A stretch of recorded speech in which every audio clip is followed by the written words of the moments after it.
Do we have non-arbitrariness in our spoken language? Or maybe only it is result of a chance? By the year in traditional linguistics, the arbitrary relationship between words and meaning in words has been considered as one of the biggest design features of language. And words that imitate sounds, onomatopoeias, has been considered to be a marginal phenomenon in language. It is not surprising.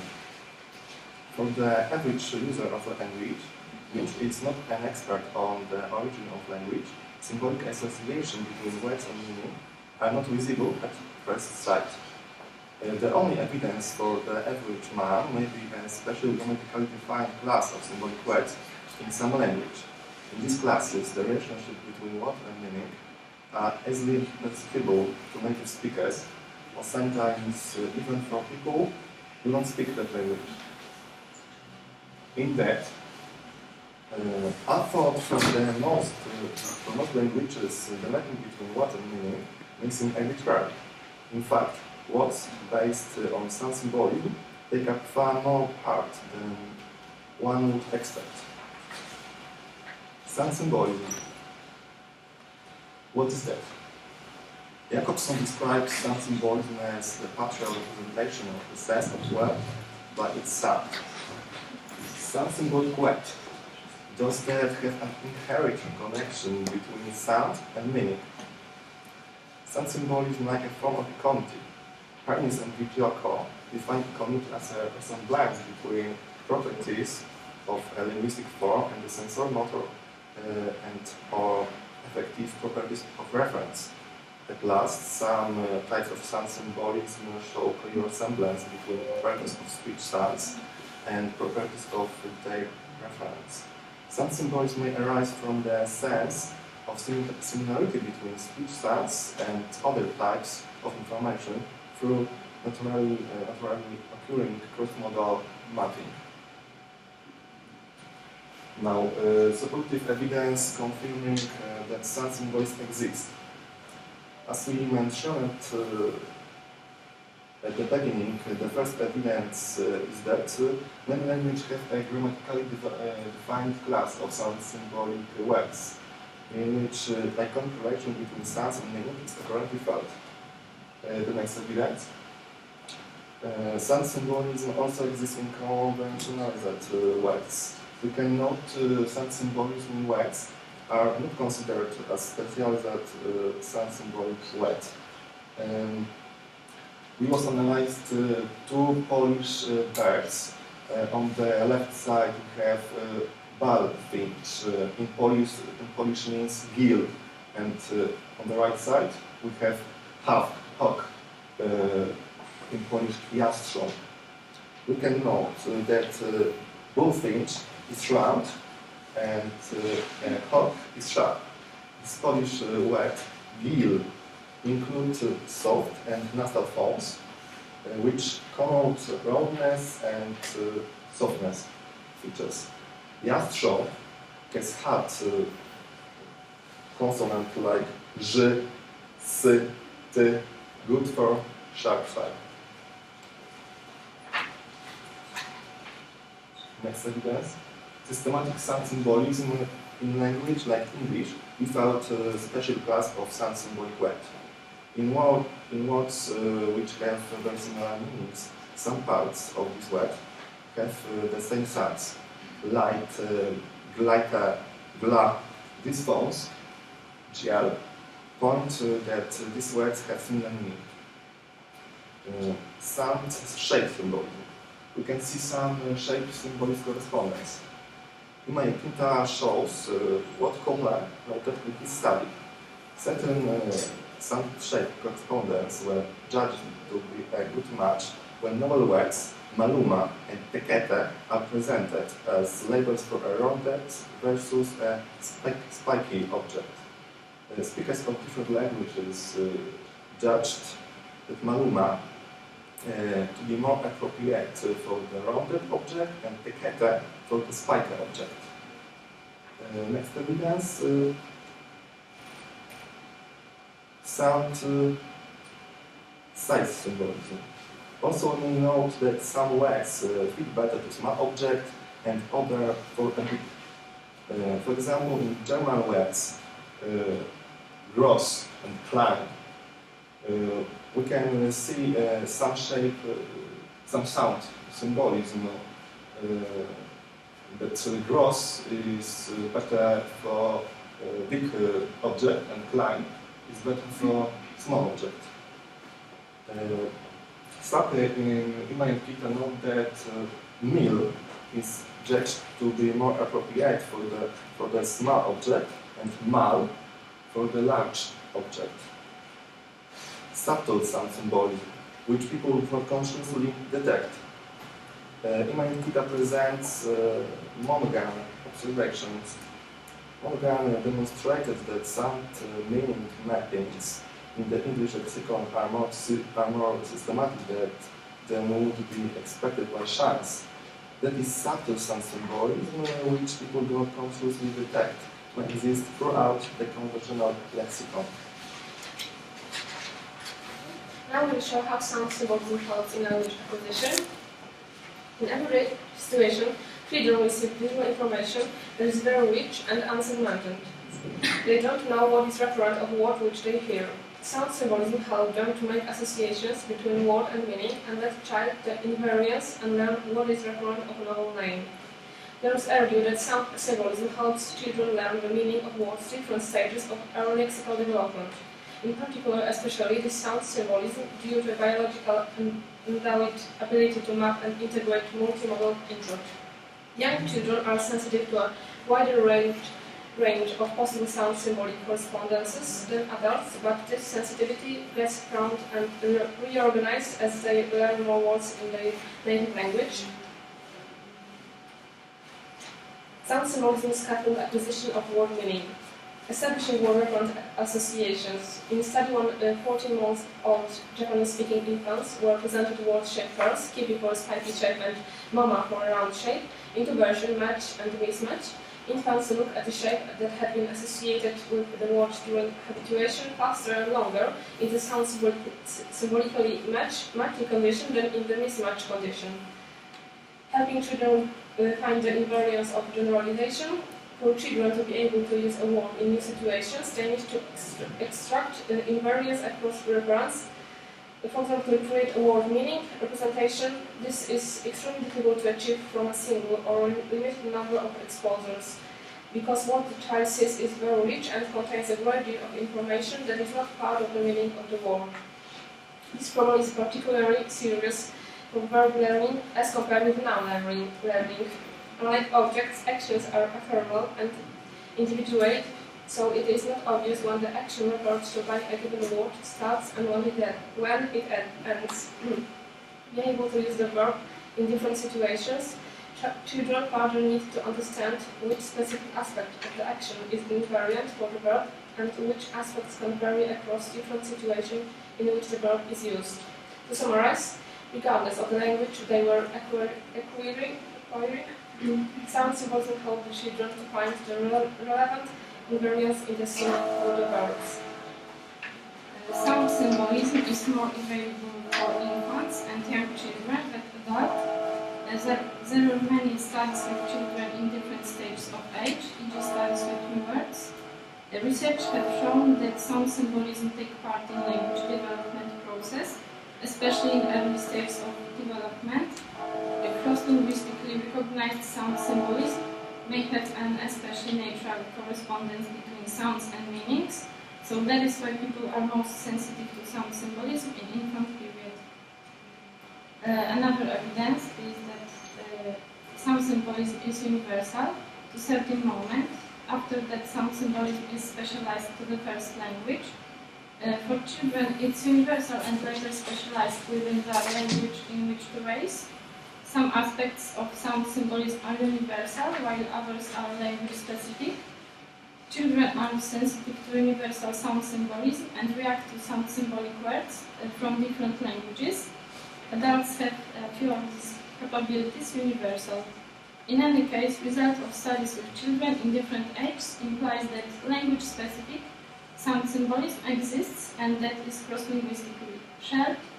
and language-specific parts of sound symbolism are intricately intertwined within each language.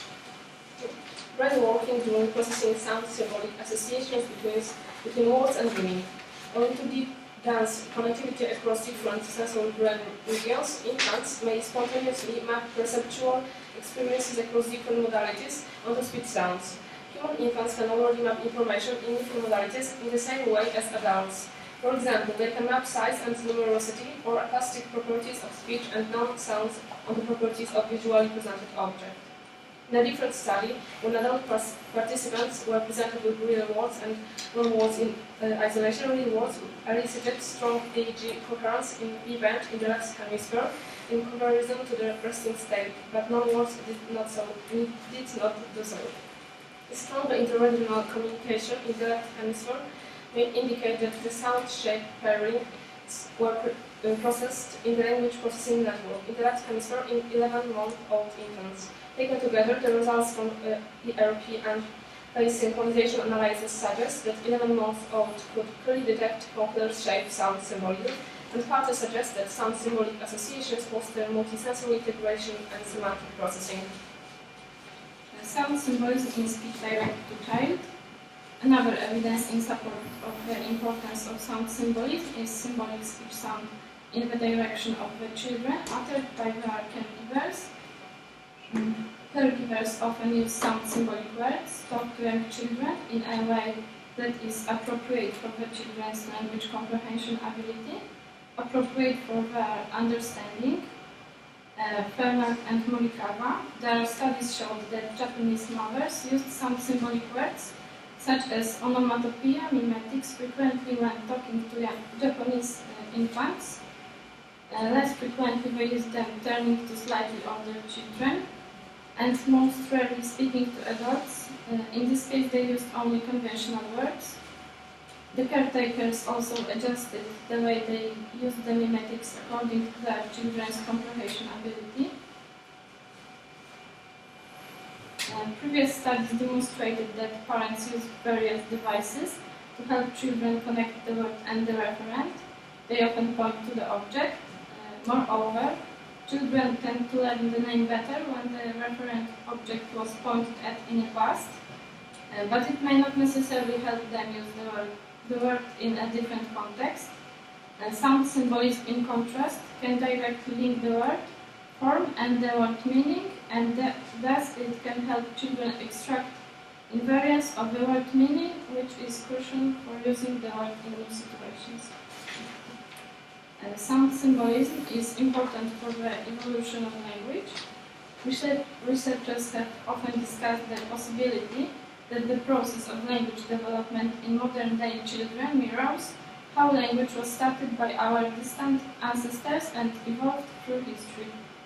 Some have even speculated that sound symbolism in a modern-day language may be a vestige of proto-language that was mostly sound symbolic. Sound symbolism helped our ancestors to create a vocabulary. There are two hypotheses about how sound symbolism arose.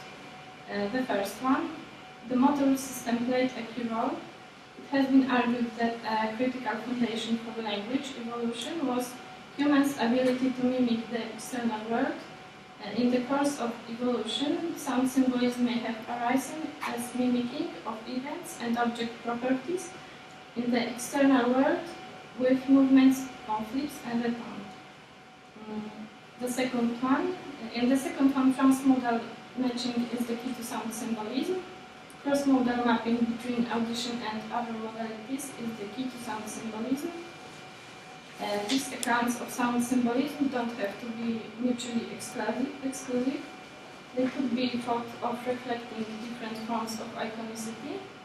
Be it motor-based or audition-based, sound symbolism may have set the foundation for using speech sound to systematically refer to concepts. No matter on what grounds the sound symbolism was created, it could lay the foundations for a systematic reference to objects. Now we'll show how non-arbitrariness diversified over the years. One of the first to write about sound symbolism was Plato in his Crotillus, a dialogue between Crotillus and Hermogenes. Whatever says that a word's sound form is somehow naturally connected to its meaning. He presents examples of how sentence sounds are better suited for certain meanings, since the movements of the tongue and mouth imitate or resemble what the word means. For example, R means rapidness and O is similar to roundness. Next, one of the first semioticians of the 19th century, Ferdinand de Saussure, said about linguistic sign that it involves not a link between a thing and a name, but between a concept and a sound pattern. He claimed that the primordial principle of the linguistic sign is its arbitrariness. A sound pattern and a concept have no natural connection that motivates them to be linked together in a linguistic sign. For example, horse in English, cheval in French, and cum in Czech. There's no connection, there's no similar.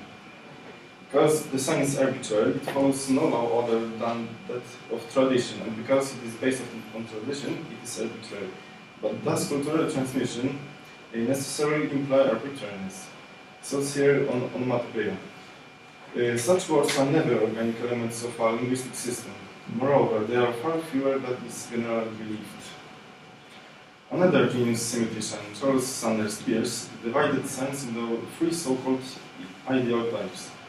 The first one is iconic sign. The ground is that of similarity, or more precisely when the representamen and object are found to share certain similar qualities independently of each other. For example, a picture and its visual similarity, that which is deficit. Indexical sign. The ground is not based on similarity, but on a continuity in time and space. The symbolic sign is based only on convention. For example, using dollar sign as a sign for US dollar. The main methodology used in the 19th century was comparative linguistics, although it wasn't too effective. Primary and secondary phonetic. Sonison introduced an important distinction between iconic signs. First one was primary iconic signs. The iconic grant is sufficient for establishing the sign, and any possible conventional grant plays a secondary role. For example, drivings, while stylistic conventions of driving differ enormously, knowledge of them is not required in order to recognize them a particular driving depicts, say, a human face. Secondary iconic sign. The sign is established by other means, by convention, then by pointing to a referent while uttering its name, its representamen, or by simply telling the interpreter what something means, and any possible iconic grant is found by the interpreter only later, if at all. What kind of non-arbitrariness is at stake? Buba and Kik experiment, primary and secondary identity. Buba and Kik experiment, both adults and children without autism are given two fictive words like Buba and Kiki and asked to decide which one denotes a roundish and which a pointed figure. They agreed up to 95% that Buba suits best the roundish one. Experiment now. Archner and Zlatev proposes that it is not one or the other, and it's not something in between, but rather a combination of the two as follows. Interpreter is told that a combination of sign relations exist between the pairs of representamina R1 and R2 and perpetual objects O1 and O2. Knowledge of the existence of the sign relationship is one of the reasons for the perception of an iconic grant, that is conforming to the definition of secondary iconic. Once this analogous grant is perceived, it serves as the basis for positing specific sign relations between your representaments and objects. That's Sonison's definition primary iconic. The perception of an iconic grant obtaining between two things is one of the reasons for citing the existence of a sign function joining two things together as expression and content. Now experiment. To prove the existence of non-arbitrariness in language, we conducted an experiment consisting of two parts. 25 persons participated in the first part, we placed two pairs of images. The person had to intuitively match pictures to one of two answers. Words have been chosen from Hawaiian and Icelandic languages and unknown from respondents. That's the pictures. It's in the Hawaiian language. Option number 1 and number 2, and the participant had to match one of the pictures to the words. The correct option was option B. Most of the participants answered correctly, and here's the chart.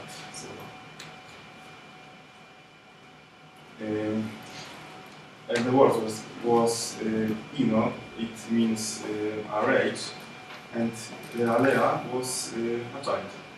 So it was happy. Now is the chat. More than 17% of participants answered correctly to that task. Now, the pair number 2. The first one was a picture of dandelions, which are soft and small, and is brick and hard stones. And the words were in Icelandic language. The first one, blíður, means sensitive, and sterkur, hard.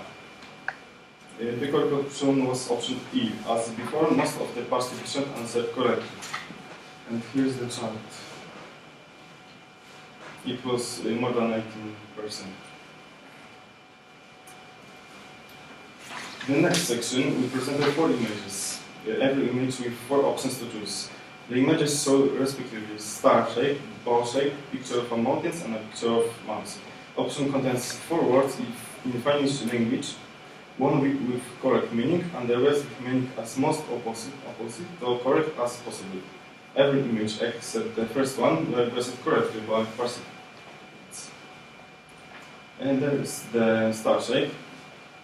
Tahti means star in Finnish, and the other words were quite different than shape. For example, Piori means something sweet. Aurinko is sun, which is big and one shape. It was only one experiment that contestants didn't guess.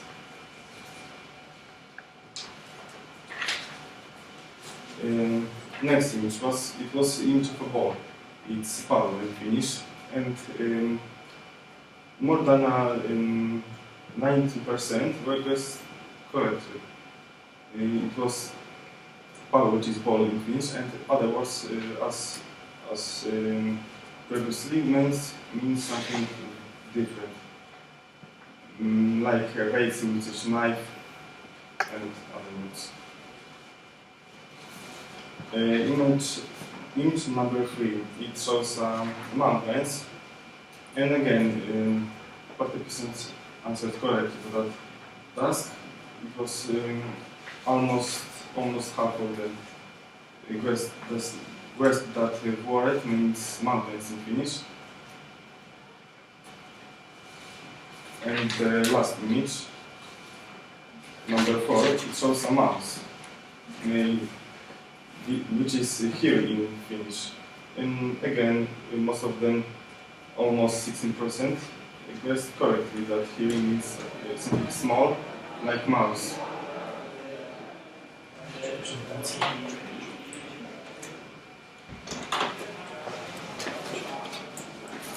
The other words, like Latin means giant, and other things big, which is different than this mouse. Now we go to the conclusions.